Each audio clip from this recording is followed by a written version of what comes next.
삼신을 받을 수 있냐라고 묻는 거는 자손을 가질 수 있느냐라는 말과 똑같습니다. 아이를 간절히 원하면 저희 같은 무속인들이 자손이 좀 하늘에서 내려와 달라라고 빌기도 합니다. 조상의 기운에서 막는 것이 가장 큰 일이라고 할 수 있습니다. 조상도 잘 위하고 내가 건강하고 내 아이의 부모가 될 준비가 되어 있습니다.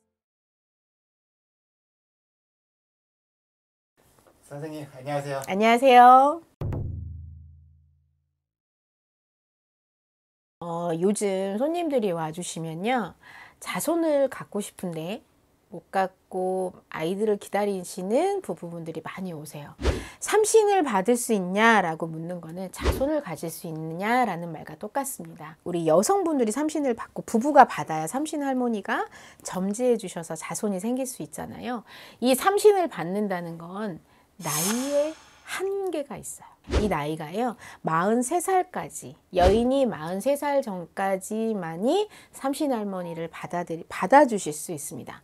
저희도 무당이잖아요. 삼신할머니께 이 자손에게 삼신을 내려주셔서 자손을 내려주십사 하고 빈다면, 그러니까 43살 전까지 저희에게 오신다면 충분히 받아들일 수 있는 거죠. 43살이 넘어가면요, 이 여인의 자궁 또한 말 그대로 조금 익어가고 있기 때문에 자손을 갖기가 참 어려운 세상이긴 하지만, 요즘은 의학도 많이 발전했고 인공수정이라는 것도 있잖아요. 정말 대중적인 이야기를 드리자면 43살 전까지 삼신을 좀 받아주시면 자손을 얻기가 조금은 수월할 수 있다 라고 말씀드릴 수 있죠. 아이를 간절히 원하면 저희 같은 무속인들이 자손이 좀 하늘에서 내려와 달라라고 빌기도 합니다. 이것을 봐서 삼신을 받는다라고 하지요.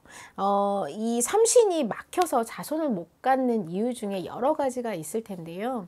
그것이 좀 가장 큰 대표적인 이유가 조상의 기운에서 막는 것이 가장 큰 일이라고 할 수 있습니다.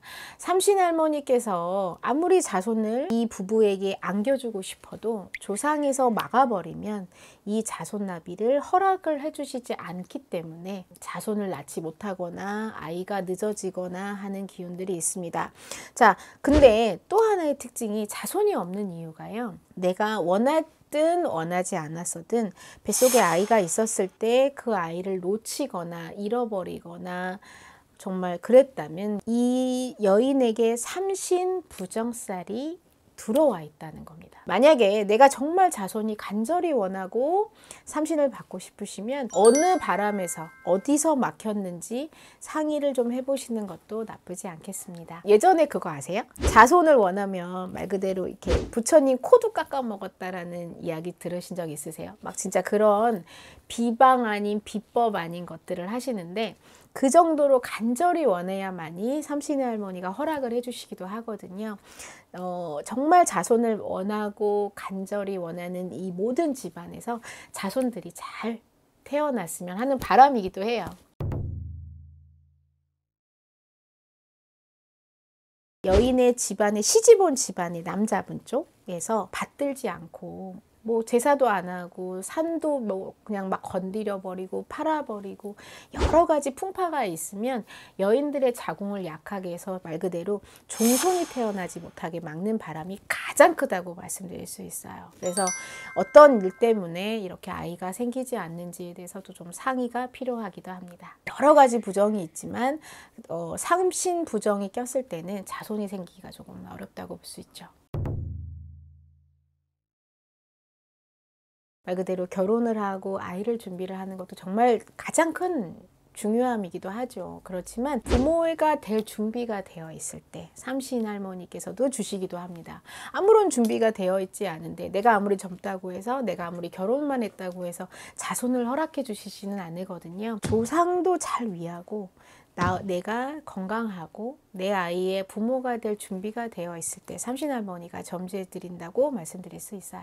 지금까지 많은 손님들을 만나봤지만 자손을 허락해 주신다는 건 참으로 어려운 일이기도 하고 어쩌면 가장 쉬운 일이기도 합니다. 삼신할머니께서 자손을 허락해 주신다는 것은 정말로 이 부모님들과 친인척분들과 함께 어우러져서 한 집안의 며느리, 한 집안의 엄마로서 살아갈 수 있는 큰 기운을 받을 수도 있는 거죠. 꼭 좋은 기운이 가서 아이들이 많이 생겨났으면 좋겠네요. 감사합니다. 네, 감사합니다.